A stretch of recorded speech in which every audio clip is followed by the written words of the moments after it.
Hola, soy Fede Sánchez, diseñador de producto digital y consultor de Notion. Desde el estudio Elastic Edge gestiono proyectos para clientes como Randstad, Kinko o la Universidad Europea. En cualquier trabajo, por muy creativo que sea, estamos expuestos a reuniones, cambios de entrega o revisiones de cliente. Todo esto influye muchas veces en la falta de concentración y de eficacia. Para cumplir con los objetivos es imprescindible gestionar bien el tiempo, evitar las distracciones y tener una filosofía de trabajo adecuada. Para ello existen técnicas específicas para cada persona y tipo de trabajo, además de un sinfín de aplicaciones. Una de ellas es Notion, que te permite tener todo tu sistema de trabajo en un mismo sitio.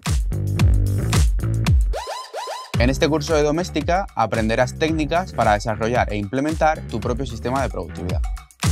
Como proyecto final, crearás un sistema adaptado a tus necesidades y que te hará trabajar de manera más eficiente. Para empezar, vamos a analizar cómo empleas tu tiempo.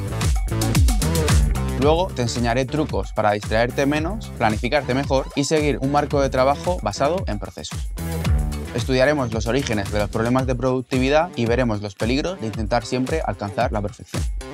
Construiremos nuestro sistema de productividad digital a través de Notion.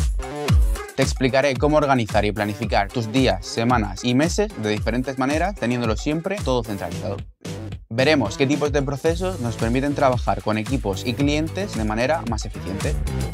Analizaremos cómo evolucionará nuestro sistema de productividad en el tiempo, en especial los problemas que pueden surgir y cómo solucionarlos. Te presentaré sistemas complejos y te enseñaré trucos para ser más ágil en tu día a día.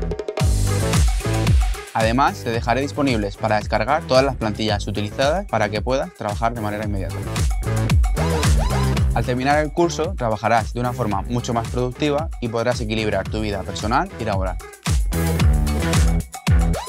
Crea tu propio sistema de productividad dejando atrás las distracciones y mejorando tu forma de trabajar.